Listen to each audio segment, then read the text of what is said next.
तो hello guys, आज के इस वीडियो में आप सबका स्वागत है। आज के इस वीडियो में हम जानेंगे कि इस डिजिटल मल्टीमीटर का यूज़ कैसे किया जाता है। तो आज मैं आप लोग को पूरा डिटेल से समझाने वाला हूं, तो आप लोग वीडियो को एंड तक जरूर देखिएगा। इस मल्टीमीटर में देख सकते हैं यहाँ पर अलग अलग सेक्शन बना हुआ, अलग अलग रूम बना हुआ। ये दरअसल सारे अलग अलग फंक्शन है। तो सबसे पहले हम इन सारे फंक्शन को एक एक करके सीखने वाले हैं। फिर यहाँ पर देख सकते हैं लेफ्ट साइड में एक ब्लू कलर का पॉइंट दिया हुआ, इसका यूज़ कैसे किया तो उसको भी हम लोग जानेंगे। फिर यहाँ पर देख सकते हैं ये दो होल के ऊपर एक तीसरा होल दिया हुआ, इसका यूज़ कब किया जाता है उसको भी हम लोग जानने वाले हैं। और वीडियो के एंड में हम लोग जानेंगे कि आखिर किन किन कारणों से ये जो मल्टीमीटर है ये जल्दी खराब हो जाता है। आप में से कई लोग कुछ छोटी छोटी गलती कर देते हैं जिससे आपका मल्टीमीटर खराब हो जाता है और आपको पता भी नहीं चलता कि आपका जो मल्टीमीटर है वो कैसे खराब हो गया। तो हम उन कारणों के बारे में भी बात करने वाले हैं, तो आप लोग वीडियो को एंड तक ध्यान से देखिएगा। तो चलिए बिना देरी के वीडियो को शुरू करते हैं। तो जब भी आप इस तरीके से मल्टीमीटर लेते हैं उसके साथ में आप लोगों को दो इस तरीके से प्रोब मिलते हैं। देख सकते हैं यहाँ पर दो प्रोब हमें मिला है, एक रेड कलर है और एक ब्लैक कलर है। ये जो ब्लैक वाला प्रोब है ये हमारा नेगेटिव और ये रेड वाला प्रोब है ये हमारा पॉजिटिव है। इसका सामने वाला पार्ट देख सकते हैं, सामने में दो इस तरीके से पिन दिया हुआ है। यहाँ से आप किसी भी कंपोनेंट को इजीली चेक कर सकते हैं और उसका जो भी वैल्यू होगा हमें इस स्क्रीन पर शो करेगा। तो चलिए पहले हम इन दोनों प्रोब्स को लगाना सीखते हैं। तो अगर आप लोग यहाँ पर अगर ध्यान से देखिएगा तो यहाँ पर देख सकते हैं COM कॉम यानी कॉमन लिखा हुआ, यानी जो हमारा कॉमन यानी जो ब्लैक वाला प्रोब है उसको इस नीचे वाले हॉल में कुछ इस तरीके से सेट कर देना, और जो रेड वाला हमारा जो प्रोब है उसको ऊपर वाले हॉल में कुछ इस तरीके से सेट कर देना। एक चीज़ आप लोग ध्यान रखिएगा, ये जो रेड वाला प्रोब है इसको हमेशा इसी में रखना है, केवल एक कंडीशन को छोड़कर। उस कंडीशन को हम लोग वीडियो का आगे में समझेंगे ताकि आप लोग कंफ्यूज ना हो। तो इस मल्टीमीटर में देख सकते हैं यहाँ पर कोई भी कहीं भी ऑन ऑफ का बटन नहीं दिया हुआ है, क्योंकि इसमें जो घुमाने वाला सिस्टम दिया हुआ, देख सकते हैं इसमें घुमाने वाला सिस्टम दिया हुआ है। और इसमें यहाँ पर देख सकते हैं एरो दिया हुआ है, इसको हमने शुरू में ही डार्क कर लिया ताकि गलती ना हो, आप लोग को दिखे सही से, इसलिए हमने इसको शुरू में ही डार्क कर लिया था। इस एरो से हमें पता चलता है ये जो मल्टीमीटर है अभी किस फंक्शन में सेट है। जैसे यहाँ पर आप लोग देख सकते हैं यहाँ पर ऑफ लिखा हुआ, यानी ये जो मल्टीमीटर है फिलहाल हमारा ऑफ है। तो हम यहाँ से शुरू करके इन सारे फंक्शन को एक एक करके सीखने वाले हैं। तो चलिए हम लोग यहाँ से शुरू करते हैं।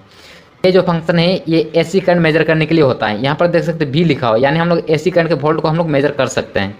आप में से कई लोग यहाँ पर कंफ्यूज हो जाते हैं कि V तो यहाँ पर भी लिखा हो, तो हमें पता कैसे चले कौन सा AC और कौन सा DC के लिए। तो उसके लिए अगर यहाँ पर आप लोग ध्यान से देखिएगा तो यहाँ V के दाएं साइड में कुछ ऊपर नीचे करके सिंबल बना हुआ, क्योंकि जो AC करंट में जो विद्युत धारा होता है वो उसका जो गति होता है वो बदलते रहता है, इसलिए इसका जो सिंबल है ऊपर नीचे करके दिया है। जबकि वही अगर DC करंट में देखिएगा तो उसका जो वोल्ट होता है वो स्टेबल रहता है, इसलिए यहाँ पर देख सकते हैं V के दाएं साइड में दो स्ट्रेट लाइन दिया हुआ। तो इन सिंबल को आप लोग याद रखिएगा।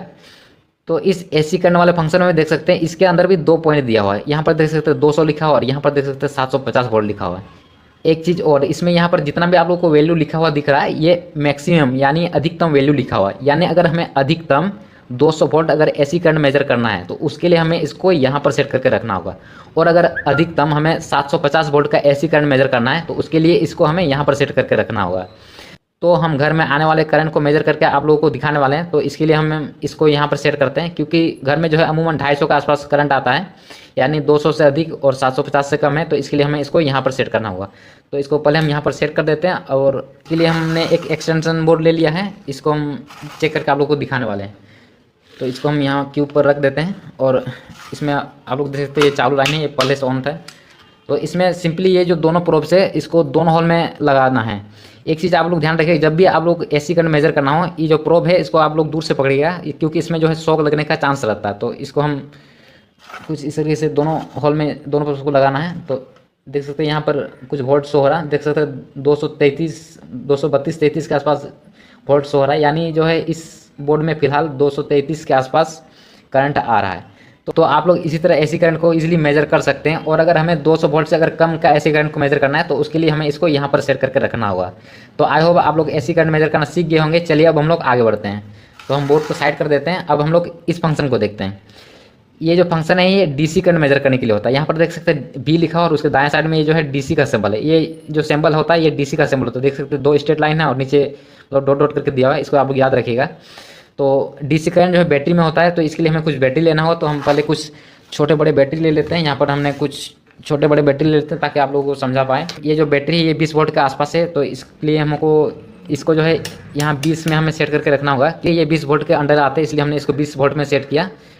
जैसे हम लोग AC करंट मेजर किए उसी तरह हम लोग DC करंट को मेजर करने वाले हैं। इसमें बस माइनस प्लस का ध्यान रखना पड़ता है। तो इसके लिए हमें ये जो दोनों प्रोब्स है इसमें देख सकते हैं एक नेगेटिव है एक पॉजिटिव है। तो जो ये रेड वाला प्रोब है वो इधर प्लस के साइड लगेगा, तो इसको हम प्लस के साइड कुछ इस तरीके से टच कर देते हैं। और जो ब्लैक वाला प्रोब है इसको माइनस के साइड टच करना। तो जैसे हम इसको टच करके देख तो जैसे हम यहाँ पर टच करते हैं देख सकते हैं यहाँ पर कुछ वोल्ट शो हो रहा है 3.72 के आसपास, यानी इस बैटरी में जो है अभी 3.72 के आसपास वोल्ट है। तो इसी तरह हम इस छोटे वाले बैटरी को भी चेक करते हैं। एक चीज़ और, किसी किसी बैटरी में माइनस प्लस लिखा हुआ नहीं रहता है, तो उसको पता करना भी बहुत आसान है। इसके लिए हमें सिंपल दोनों पर उसको किसी भी साइड लगाना है। मान के चलिए इस बैटरी का माइनस प्लस हमको नहीं मालूम, तो इसके लिए हम ये दोनों प्रोब्स को दोनों साइड लगाते हैं। तो हमें पता कैसे चलेगा, उसके लिए अगर ये हम दोनों प्रोब्स को अगर हमने रॉन्ग लगाया तो यहाँ पर वैल्यू के लेफ्ट साइड में यहाँ पर माइनस शो करेगा। तो चलिए हम लगा के देखते हैं। तो देख सकते हैं यहाँ पर वैल्यू तो दिखा रहा है, लेकिन उसके लेफ्ट साइड में यहाँ पर माइनस शो हो रहा है, यानी हमने जो है प्रोब उल्टा लगाया। तो इसको जैसे हम सीधा करते हैं वो जो माइनस का चिन्ह था वो हट जाएगा। तो देख सकते हैं यहाँ पर माइनस का चिन्ह हट चुका है और केवल वोल्ट शो हो रहा है, यानी 1.45 के आसपास इसमें वोल्ट है। तो इससे हमें पता भी चल जाता है कि इस साइड जो है ये नेगेटिव है और इस साइड जो है पॉजिटिव है, इधर प्लस है इधर माइनस है। तो चलिए अब हम इस बड़े वाले बैटरी को चेक करके देखते हैं। तो इसमें भी सिंपली जो रेड वाला वायर है उसको रेड वाला प्रोब में टच करना और जो ब्लैक वाला प्रोब है इसको इस नेगेटिव वाले वायर में टच करना। तो देख सकते हैं यहाँ पर वोल्ट शो हो रहा है 10.42 के आसपास इसमें करंट है, जबकि ये जो बैटरी है ये 12 वोल्ट का है, यानी ये जो बैटरी है हमारा डिस्चार्ज है। तो इसी तरह अगर हमें 20 वोल्ट से ज़्यादा की डीसी करंट को मेजर करना होगा तो इसके लिए हमें इसको यहाँ पर सेट करके रखना होगा, और अगर 200 से ज़्यादा अगर मेजर करना होगा तो इसके लिए हमें 1000 वोल्ट पर। तो आई होप आप लोग डीसी करंट मेजर करना सीख गए होंगे। चलिए अब हम लोग आगे बढ़ते हैं। अब हम लोग इस फंक्शन को देखते हैं। ये जो फंक्शन है यहाँ से लेकर यहाँ तक बना हुआ है, यहाँ पर हम लोग रजिस्टेंस यानी प्रतिरोध को चेक करते हैं। आप में से कई लोगों को लगता है यहाँ पर केवल रजिस्टर चेक होता है, लेकिन ऐसा नहीं है। यहाँ पर और भी कई सारे कंपोनेंट्स चेक होते हैं, जैसे कि वायर हो गया, फिर ट्रांसफार्मर हो गया, फिर मोटर वगैरह, ऐसे और भी कई सारे कंपोनेंट्स को चेक कर सकते हैं। तो चलिए हम इस फंक्शन को यूज़ करना सिखाते हैं। तो इसके लिए सिंपली हमें इसको यहाँ पर लाना होगा। तो हम इन दोनों रजिस्टर को चेक करके आप लोगों को दिखाने वाले हैं। एक चीज़ और, आप में से कई लोग यहाँ पर कंफ्यूज हो जाते हैं, रजिस्टर और रजिस्टेंस में अंतर नहीं समझ पाते हैं। जो रजिस्टर होता है वो एक डिवाइस होता है, देख सकते हैं ये रजिस्टर है, जबकि रजिस्टेंस एक माप होता है, एक गुण होता है जो हमें बताता है कि कोई चीज़ करंट को कितना रोक सकता है। रजिस्टर को हम लोग ओम से नापते हैं, इसलिए यहाँ पर देख सकते हैं यहाँ पर ओम का चिन्ह बना हुआ है। तो इस चीज़ को आप लोग याद रखिएगा। इसमें सिंपली कोई भी माइनस प्लस नहीं होता है, इसमें दोनों पर उसको दोनों साइड लगाना होता है। तो हम दोनों पर उसको दोनों साइड टच करते हैं। देख सकते हैं यहाँ पर हमें कुछ वैल्यू शो हो रहा है 67.78 के आसपास है, यानी ये जो रजिस्टर है ये हमारा 68 ओम का है। ये कुछ कम ज़्यादा वैल्यू दिखा सकता है, उसमें आप लोगों को अनुमान लगा लेना है। अब इस दूसरे वाले रजिस्टर को देखते हैं।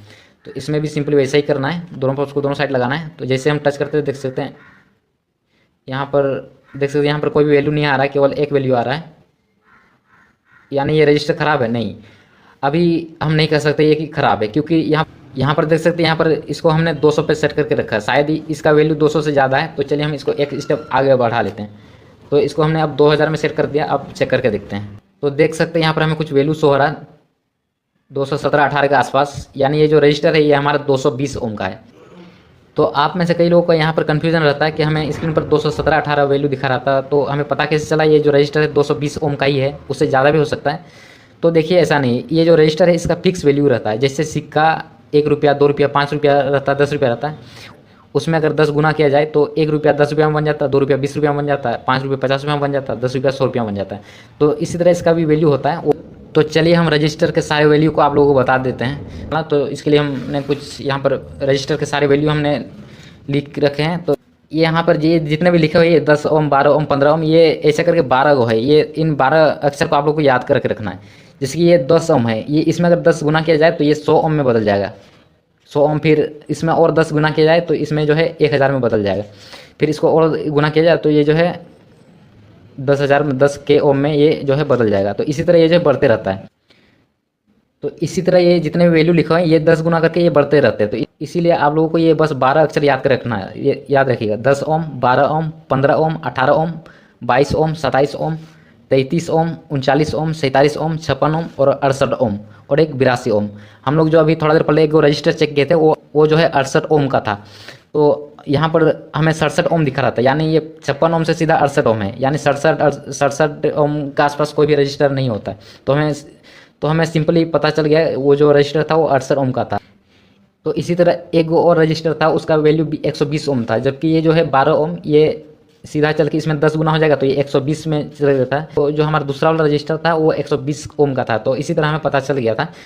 यहाँ पर मेरा कैमरा क्वालिटी थोड़ा डाउन है, इसलिए यहाँ पर थोड़ा बिलिंग कर रहे हैं, आप लोग इसको एडजस्ट करिएगा। और यहाँ पर आप लोग इसका एक स्क्रीनशॉट ले लीजिए यहाँ पर, ताकि आप लोग याद रहें।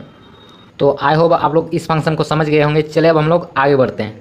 अब हम लोग इस फंक्शन को देखते हैं। इस फंक्शन को बजर मोड या कंटिन्यूटी मोड बोलते हैं। ये सबसे ज़्यादा यूज़ होने वाला फंक्शन है। इसमें हम लोग कई सारी चीज़ों को चेक कर सकते हैं, जैसे वायर हो गया, फिर जो है शॉर्ट सर्किट हो गया, फिर फ्यूज़ हो गया, फिर स्विच बटन हो गया, फिर कनेक्टर हो गया, फिर इसमें पीसीबी, हीटर, डायोड, एलईडी, फिर ट्रांजिस्टर, सेमीकंडक्टर और भी कई सारे कंपोनेंट इसमें हम लोग चेक कर सकते हैं। तो इस फंक्शन का सिंपल सा काम है, अगर कोई कंपोनेंट 30 से 50 ओम या उससे कम का होगा तो ये उसको सीधा रास्ता समझकर बजर बजाता है। इसमें हमें एक बीप का साउंड सुनाई देता है, जैसे कि यहाँ पर देख सकते हैं ये दोनों प्रोसेस, इसको दोनों को जैसे हम सटाएंगे यहाँ पर हमें बीप का साउंड सुनाई देगा। जैसे हम इसको सटाते हैं देख सकते हैं आप लोग यहाँ पर साउंड सुनाई दे रहा है। तो चलिए अब हम इसमें कुछ कंपोनेंट को चेक करके आप लोगों को दिखाते हैं। तो चलिए सबसे पहले हम वायर को चेक करना सीखते हैं। तो ये जो है वायर है, हमें इस मल्टीमीटर की सहायता से ये जो वायर है ये सही है या नहीं, तो इसके लिए हमें सिंपली ये जो दोनों पोर्स है इसको दोनों छोर में लगाना। तो सबसे पहले हम ये जो रेड वाला है इसको हम चेक करके देखते हैं। अगर ये वायर सही होगा तो ये हमें बीप का साउंड सुनाई देगा। तो जैसे हम इन दोनों पोर्स को दोनों साइड में लगाना है, देख सकते हैं यहाँ पर हमें साउंड सुनाई दे रहा है, यानी ये जो रेड वाला वायर है ये हमारा सही कंडीशन में है। अब हम इस ब्लैक वाले वायर को देखते हैं। तो इसमें भी सिंपली दोनों पोर्स को दोनों साइड लगाना। तो एक साइड हम इसको यहाँ ब्लैक वाला में लगा दिया, अब दूसरा साइड यहाँ पर है हमारा ब्लैक वाला, इसको सिंपली इसमें टच करना है। तो इसको हम यहाँ पर कुछ इस तरीके से टच कर देते हैं। तो देख सकते हैं यहाँ पर कोई भी बीप का साउंड सुनाई नहीं दे रहा है, यानी ये जो ब्लैक वाला वायर है ये हमारा बीच से कहीं ख़राब है। तो चलिए अब हम इसको थोड़ा देखते हैं। तो देख सकते हैं ये जो यहाँ पर टेप लगा हुआ है यहीं पर ख़राब होने की संभावना है। तो देख सकते हैं ये यहाँ पर कटा हुआ है, इसको हमने पहले से काट के रखा था आप लोगों को समझाने के लिए। तो चलिए अब हम इस एलईडी को चेक करने वाले हैं। तो इस एलईडी में जो है दो टर्मिनल होते हैं, एक माइनस होता है एक प्लस होता है। तो इसको पहचानने का भी इजी सा तरीका है, ये जो बड़ा वाला है ये हमारा प्लस है और जो छोटा वाला टर्मिनल होता है ये हमारा माइनस होता है। फिर आप इसको ऐसे भी पहचान सकते हैं, ये जो है ट्रांसपेरेंट वाला एलईडी में इसके अंदर आप लोग देख सकते हैं ये जो छोटा वाला पार्ट होता है ये हमारा प्लस होता है और जो ये बड़ा वाला पार्ट है ये हमारा माइनस होता है। इसके लिए हमने ये जो माइनस वाला है इसको माइनस में लगाना है। तो यहाँ पर देख सकते हैं हमने माइनस में टच कर दिया, ये जो प्लस वाला है इसको प्लस में लगाना है। तो जैसे हम इसमें लगाएंगे ये अगर एलईडी सही होगा तो ये हल्का हल्का ग्लो होगा। तो देखते हैं अब ये सही है कि नहीं। तो देख सकते हैं यहाँ पर ये जो एलईडी है ग्लो हो रहा है। अब ये शायद आप लोगों को थोड़ा थोड़ा दिख रहा होगा, चलिए हम दूसरा एलईडी चेक करके दिखा देते हैं आप लोगों को। हमने यहाँ पर एक रेड एलईडी ले लिया, ये आप लोगों को सही से दिखेगा। तो इसमें भी सिंपली ये जो है बड़ा वाला टर्मिनल ये जो है माइनस है, तो माइनस को माइनस में हमें टच करना है और जो प्लस को प्लस में टच करना है। तो जैसे हम टच करते देख सकते हैं यहाँ पर हमें, तो देख सकते हैं यहाँ पर एलईडी जो है ग्लो हो रहा है, यानी ये जो एलईडी है सही कंडीशन में है। तो चलिए अब हम अगला कंपोनेंट को चेक करते हैं। तो उसके लिए हमने यहाँ पर एक स्विच बटन ले लिया, देख सकते हैं ये स्विच बटन है। अब ये सही है या ख़राब है इसको हम पता करने वाले हैं। तो इसमें भी सिंपली जो है इसको पहले हम ऑफ करके रखते हैं। तो और दोनों पर उसको दोनों साइड लगाना है, इसमें से हमने ऑफ करके रखा है, यानी अभी जो बजर नहीं बजाना चाहिए। तो देख सकते हैं यहाँ पर कोई भी बजर का साउंड सुनाई नहीं दे रहा। तो चलिए अब हम इसको ऑन करते हैं। तो इसको यहाँ पर ऑन कर दिए, अब देखते हैं इसमें। तो देख सकते हैं यहाँ पर बीप का साउंड सुनाई दे रहा होगा आप लोगों को, यानी ये जो स्विच बटन है ये हमारा सही है। चलिए अब हम लोग डायोड को चेक करके दिखाते हैं। तो ये हमने यहाँ पर डायोड ले लिया है, इसका कई सारा काम होता है। इसका मेन काम होता है बिजली को एक ही दिशा में जाने देना और दूसरा काम होता है एसी करंट को डीसी में कन्वर्ट करना। तो इसको हम चेक करने वाले हैं। इसका जो ये ब्लैक साइड है इधर एनोड है होता है और जो ये सिल्वर साइड है इधर कैथोड होता है। ये जो ब्लैक साइड इधर हम लोग पॉजिटिव को जोड़ते हैं और इधर सिल्वर साइड हम लोग नेगेटिव को जोड़ते हैं। तो चलिए हम दोनों पॉप्स को इसमें लगा के देखते हैं। तो ये जो पॉजिटिव वाला है इसको हमें ब्लैक साइड इस तरह से टच करना है और जो नेगेटिव वाला प्रोब है इसको इधर सिल्वर साइड रखना है। अगर ये सही होगा तो एक ही दिशा में केवल हमें रीडिंग शो करेगा। तो देख सकते हैं इधर हमें कुछ रीडिंग मिल रहा है स्क्रीन पर। अब हम इसको उल्टा करके देखते हैं। तो इसको हम अब उल्टा करके यहाँ देख रहे हैं हमें कोई भी रीडिंग नहीं मिल रहा है, यानी ये जो डायोड है ये सही है। अब आप में से कई लोग बोलेंगे यहाँ पर हमें बीप का साउंड सुनाई क्यों नहीं दिया। हमने शुरू में ही आप लोगों को बता दिया था कि अगर कोई कंपोनेंट 30 से 50 ओम के नीचे का होगा तभी उसमें बजर का साउंड सुनाई देता है, जबकि ये शायद 50 ओम से ज़्यादा का है। चलिए हम इसका रेजिस्टेंस भी चेक कर लेते हैं। तो इसके लिए हम इसको रेजिस्टेंस मोड में लाते हैं। यहाँ पर हमने इसमें 2000 में सेट कर दिए। तो चलिए अब हम इसका रेजिस्टेंस देखते हैं। तो इसका जो पॉजिटिव साइड को पॉजिटिव लगा देते हैं यहाँ पर और जो सिल्वर साइड इसको हम नेगेटिव यहाँ पर लगा देते हैं। तो देख सकते हैं यहाँ पर 480 के आसपास इसका जो रेजिस्टेंस है, इसलिए ये बीप नहीं बज रहा था। बीप तभी बजता है जब 50 ओम से कम का कंपोनेंट होगा, तभी बीप बजता है। तो आई होप आप लोग इस फंक्शन को समझ गए होंगे। चलिए अब हम लोग आगे बढ़ते हैं। अब हम लोग इस फंक्शन को देखते हैं। ये जो चिन्ह है ये स्क्वायर वेव का चिन्ह बना हुआ है, लेकिन ये जितने भी सारे फंक्शन है ये सारे इनपुट है, लेकिन ये जो फंक्शन है ये आउटपुट है, यानी इस फंक्शन को हम लोग इस मल्टीमीटर में नहीं देख सकते हैं। इसके लिए हमें ऑसिलोस्कोप का जरूरत पड़ता है। तो मैं इस फंक्शन को प्रैक्टिकल के साथ तो नहीं दिखा सकता हूँ, लेकिन इसके बारे में कुछ जानकारी आप लोगों को दे देता हूँ। ये जो फंक्शन है लगभग 50 हर्ट्ज और 3 वोल्ट के आसपास आउटपुट हमें देता है। इस फंक्शन का यूज स्पीकर, ऑडियो, एम्पलीफायर जैसे टेस्ट के लिए होता है। तो आई होप आप लोग इस फंक्शन को समझ गए होंगे। चलिए अब हम लोग इस फंक्शन को देखते हैं। यहाँ पर देख सकते हैं, यहाँ पर HF लिखा है, यानी इसका फुल फॉर्म होता है हाइब्रिड फॉरवर्ड करंट गेन होता है। इस फंक्शन में हम लोग ट्रांजिस्टर को चेक करते हैं। ये जो है ट्रांजिस्टर है, इसका यूज सिग्नल को बढ़ाने और बिजली को चालू और बंद करने के लिए होता है। तो इसी ट्रांजिस्टर को चेक करने के लिए हमें इस फंक्शन का जरूरत पड़ता है। तो यहाँ पर आप लोग ध्यान से समझिए, ये जो ट्रांजिस्टर है ये दो तरह का होता है, एक NPN होता है और एक PNP होता है। और उसके अंदर भी यहाँ ट्रांजिस्टर में 3 पिन होता है, एक बेस होता है, एक कनेक्टर होता है और एक इमीटर होता है। तो इस मल्टीमीटर में हम इन ट्रांजिस्टर के बारे में 3 चीज पता करते हैं। पहला तो ये पिन, कौन सा पिन बेस से, कौन सा कलेक्टर है, कौन सा इमीटर है। और दूसरा चीज हम लोग पता करते हैं ये ट्रांजिस्टर PNP है या NPN है। और तीसरा चीज पता चलता है ये जो ट्रांजिस्टर है इसका वैल्यू कितना है। तो यहाँ पर हम 3 चीजों को पता कर सकते हैं। तो इस तीनों पिन को इस हॉल में डालना पड़ता है। तो चलिए मैं आप लोगों को डालकर दिखाता हूँ। तो मान के चलिए इस ट्रांजिस्टर के बारे में हमें कुछ नहीं पता, तो इसके लिए हमें यहाँ पर डालना होगा। तो यहाँ पर देख सकते हैं, यहाँ पर EBCE लिखा हुआ है, ये शॉर्ट फॉर्म में लिखा हुआ है, इमीटर, बेस, कलेक्टर, फिर इमीटर लिखा हुआ है। तो पहले हम ऊपर में डालते हैं। तो इन तीनों पिन को यहाँ पर हम कुछ इस तरीके से हमें डालना होता है। यहाँ पर देख सकते हैं हमें कोई भी वैल्यू शो नहीं हो रहा। चलिए अब हम इसको नीचे वाले में डालते हैं। तो यहाँ ऊपर वाला से हम यहाँ पर निकाल देते हैं। अब इसको यहाँ से निकाल कर हम अब इसमें डालते हैं, डाल देना है। इस मल्टीमीटर में ये वाला फंक्शन उतना अच्छा से काम नहीं करता है, इसलिए हमें इसको हिलाना डुलाना पड़ रहा है। देख सकते हैं यहाँ पर भी हमें कोई वैल्यू नहीं शो हो रहा। अब चलिए हम अब इस साइड इसको लगाते हैं। तो इसको हम यहाँ से निकाल दिए। अब हम इसको नीचे वाले में ही लगाते हैं। तो यहाँ पर देख सकते हैं इस साइड वाला में हमें कोई भी वैल्यू हमें नहीं मिल रहा। तो अब हम इसको ऊपर वाले में लगा के देखते हैं। ये हमारा आखिरी होगा, इसी में होना चाहिए। तो इसको सिंपली इसमें डाल देना है। तो यहाँ पर आप लोग देख सकते हैं यहाँ पर कुछ हमें वैल्यू मिल रहा है। तो इससे हमें क्या क्या पता चला, सबसे पहले देखते हैं। सबसे पहले इसका वैल्यू देखते हैं। यहाँ पर देख सकते हैं इसका वैल्यू जो है, यहाँ पर इसका वैल्यू जो है 385 के आसपास है। ये पहला चीज हुआ। अब दूसरा चीज देखिए, ये जो ट्रांजिस्टर है ये NPN है। अब और तीसरा चीज हमें पता चला है, इसका जो 3 गो पिन है, इसका पहला पिन इमीटर है, दूसरा पिन बेस है और तीसरा पिन जो है कलेक्टर है। तो आप इसी तरह किसी भी ट्रांजिस्टर को इजीली चेक कर सकते हैं। एक रास्ता और है इस ट्रांजिस्टर को बिना चेक किए पता करने का, वो यही है कि इसमें यहाँ पर हमें वैल्यू लिखा हो। मैं आप लोगों को जूम करके दिखा देता हूँ। एक मिनट इसको हमें हाथ में रखना होगा, तभी ये जो है जूम होगा। तो मैं आप लोगों को यहाँ पर जूम करके दिखा रहा हूँ। यहाँ पर देख सकते हैं हम यहाँ पर कुछ वैल्यू लिखा हुआ। अगर इस वैल्यू को गूगल में सर्च करते हैं, वहां पर इस ट्रांजिस्टर के बारे में सारा डिटेल आ जाएगा कि ये PNP है या NPN है, कौन सा पिन बेस है, कौन सा पिन कलेक्टर है, कौन सा पिन जो है इमीटर है, और ये जो ट्रांजिस्टर है इसका वैल्यू कितना है। सारा डिटेल आपको गूगल में वहां पर आपको इमेज फॉर्म में आपको मिल जाएगा। तो आई होप आप लोग इस फंक्शन को समझ गए होंगे। चले अब हम लोग आगे बढ़ते हैं। अब हम लोग इस फंक्शन को देखते हैं।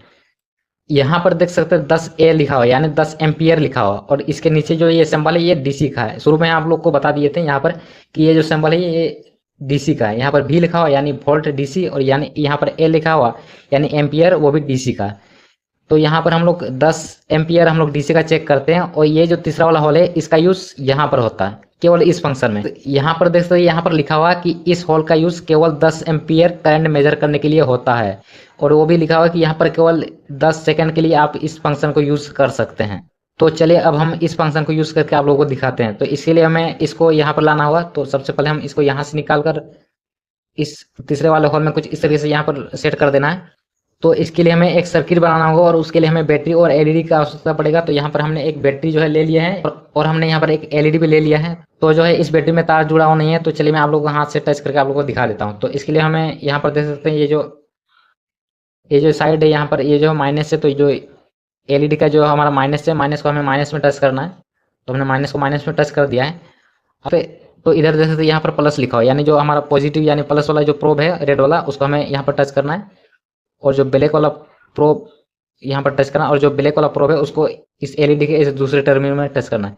तो जैसे ही हम इस प्रोब को इस टर्मिनल में टच करेंगे, ये जो LED है ये ग्लो हो जाएगा, और उसका जो भी एम्पियर होगा इस स्क्रीन पर हमें शो करेगा। तो चले हम इस प्रोब को इसमें आप टच करके देखते हैं। तो देख सकते हैं ये जो LED ग्लो हो रहा है। तो आप इसी तरह 10 से कम एम्पियर के DC करंट को मेजर कर सकते हैं। तो आई होप आप लोग इस फंक्शन को भी समझ गए होंगे। चलिए अब हम लोग आगे बढ़ते हैं। अब हम लोग इस फंक्शन को देखते हैं।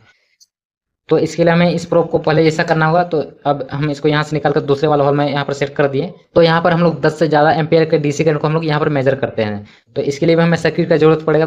तो हमने उसके लिए यहाँ पर एक 12 वोल्ट का बैटरी ले लिया और उसके साथ हमने एक एलईडी ले लिया। तो सबसे पहले इसका हम सर्किट बनाते हैं। तो चलिए पहले हम इसको चेक करके देख लेते हैं। तो जो ये रेड वाला वायर है उसको रेड में टच करना है। तो इसको हम यहाँ पर थोड़ा टाइट कर देते हैं ताकि ये खुले ना। और ये जो कॉमन वाला वायर है इसको कॉमन में टच करना है।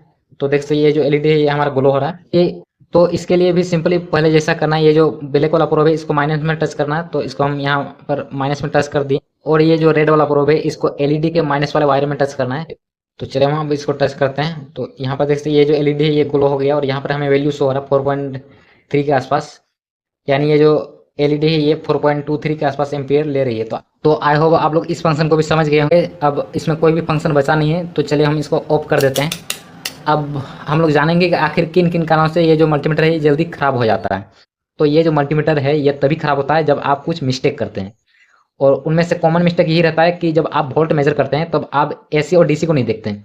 कई सारे लोग इसको यहाँ पर सेट करके एसी करंट मेजर करने लगते हैं, जिससे उनका मल्टीमीटर जो है खराब हो जाता है। या फिर उसको यहाँ एसी वाले फंक्शन में सेट करके डीसी करंट मेजर करते हैं, उससे उनका जो है मल्टीमीटर खराब हो जाता है। वो केवल वोल्ट को देखते हैं, यहाँ पर भी लिखा हो यहाँ पर भी लिखा हो, लेकिन वो जो है इस सिंबल को नहीं देखते हैं। तो आप लोग इस सिंबल को याद रखिएगा, ये डीसी के लिए होता है और ये जो है एसी करंट का होता है। और दूसरा कॉमन गलती क्या करते हैं आप लोग, जब इस तरह का आप लोग मल्टीमीटर लेते हैं तो उसमें यहाँ पर एरो दिया रहता है, वो उतना डार्क नहीं रहता है। इसको हमने शुरू में ही यहाँ पर डार्क कर दिया है। तो उसमें गलती कैसे हो जाता है आप लोगों से, यहाँ पर ध्यान दीजिएगा आप लोग। अगर मान के चलिए हमें अगर 750 वोल्ट का एसी करंट मेजर करना है तो उसके लिए सिंपली इसको हमें यहाँ पर सेट करना होगा। लेकिन आप लोग गलती से हड़बड़ी में या फिर ध्यान देकर आप लोग क्या करते हैं, इसको जो है कुछ इस तरीके से यहाँ पर घुमा करके जो है यहाँ पर ऐसा सेट कर देते हैं। और आप लोगों को लगता है ये जो है हमारा 750 वोल्ट पर सेट है, जबकि ये जो है 2000 ओम पर यहाँ पर सेट है। और जैसे आप लोग एसी करंट मेजर करने जाते हैं वैसे आपका ये जो मल्टीमीटर है ये तुरंत खराब हो जाता है। तो इस चीज़ का आप लोग ध्यान रखिएगा। और अगर आपका ये जो एरो है ये डार्क नहीं है तो अभी आप लोग डार्क कर लें ताकि जो है आपसे गलती ना हो। और तीसरा कॉमन गलती क्या करते हैं आप लोग, जब भी आप लोग करंट मेजर करते हैं तब इसको आप लोग लो वैल्यू में सेट कर देते हैं। जैसे मान के चले अगर हमें 20 वोल्ट से ज़्यादा का डीसी करंट मेजर करना है तो उसके लिए आप लोग क्या करते हैं, इसको आप लोग यहाँ पर ऐसा करके 20 एम्प पर यहाँ पर सेट कर देते हैं। तो जैसे आप लोग 20 वोल्ट से ज़्यादा के डीसी करंट को मेजर करने जाते हैं तो उसमें क्या होता है, ये जो मल्टीमीटर है ये खराब होने का चांसेस रहता है। तो उस कंडीशन में हमें क्या करना है, मान के चलिए डीसी वोल्ट का वैल्यू हमें नहीं मालूम, तो हमें इसको जो है सबसे हाईएस्ट यहाँ पर देख सकते हैं मैक्सिमम में हमें सेट कर देना है। तो यहाँ पर सेट करके जैसे हम यहाँ पर मेजर करेंगे, अगर यहाँ पे वैल्यू नहीं दिखा रहा तब इसको आप एक एक स्टेप करके घटा सकते हैं। इसमें भी नहीं दिखाएगा तब आप लोग यहाँ पर 20 में ला सकते हैं। तो इसी तरह आपको इसको जो है मैक्सिमम में सेट करके रखना है, इससे आपका जो मल्टीमीटर वो खराब होने का चांस कम रहेगा। और चौथा गलती आप लोग क्या करते हैं, आप लोग इस रेड वाले प्रोब का आप लोग ध्यान नहीं देते हैं। इसको हमेशा इसी में रखना है, केवल एक कंडीशन को छोड़कर। आप लोगों को बता दिए अगर हमें 10 एम्पियर से कम के डीसी करंट को मेजर करना होगा तभी हमें इसको यहाँ पर लगाना होता है, नहीं तो ये हमेशा इसी में रहता है। तो इस चीज़ को आप लोग याद रखिएगा। कई सारे लोग जो है ये रेड वाला प्रोब को इसमें सेट करके इन सारे फंक्शन को यूज़ करने लग जाते हैं, जिससे उनका जो मल्टीमीटर वो खराब हो जाता है। तो इसी तरह इस मल्टीमीटर के खराब होने का एक और कारण है, जब हम लोग कंटिन्यूटी मोड पर यहाँ पर हम लोग चेक करते हैं तो यहाँ पर हमें एक बीप का साउंड सुनाई देता है। तो इसमें हमें बीप को ज़्यादा देर तक नहीं सुनना है। यहाँ पर देख सकते हैं यहाँ पर ये जो है बीप का साउंड सुनाई दे रहा है, इसको हमें ज़्यादा देर तक नहीं सुनना है। इससे क्या होता है, हमें ज़्यादा देर सुनने से ये जो इसमें जो बैटरी होता है वो जल्दी डिस्चार्ज हो जाता है। कभी कभी ये जो है मल्टीमीटर ख़राब भी हो जाता है। तो इसको हमें ज़्यादा देर तक जो है बीप को नहीं बजने देना है। हमें जैसे यहाँ पर बजे हमें जैसे पता चल जाता है वैसे हमें इसको हटा देना है। एसी या डीसी करंट मेजर करने से पहले हमें इन दोनों प्रोब्स को देख लेना है, ये कहीं से कटा फूटा नहीं ना है। हमें इसको सही से देख लेना है कि ये कहीं से मतलब कटा हुआ या फिर लीक नहीं ना है इसमें। तो इस चीज़ का हमें ध्यान रखना है। और जब भी हमें मेजर करना होगा तो उसके लिए हमें खासकर जब एसी करंट मेजर करते हैं उस समय हमें ये जो प्रोब है इसको हमें कुछ इस तरीके से दूर से पकड़ना है। तो आई होप आप लोग इस मल्टीमीटर को कई हद तक यूज़ करना सीख गए होंगे। तो चलिए वीडियो को हम लोग यहीं पर एंड करते हैं। अगर आप लोगों को वीडियो अच्छा लगा हो तो वीडियो को लाइक करें, चैनल में नए हैं तो चैनल को सब्सक्राइब करें, शेयर करें। और अगर कहीं पर अगर आप लोगों को समझ में नहीं आया तो उसके बारे में आप लोग कमेंट कर सकते हैं, हम उसका रिप्लाई जरूर से ज़रूर देंगे। तो चलिए वीडियो को यहीं पर एंड करते हैं।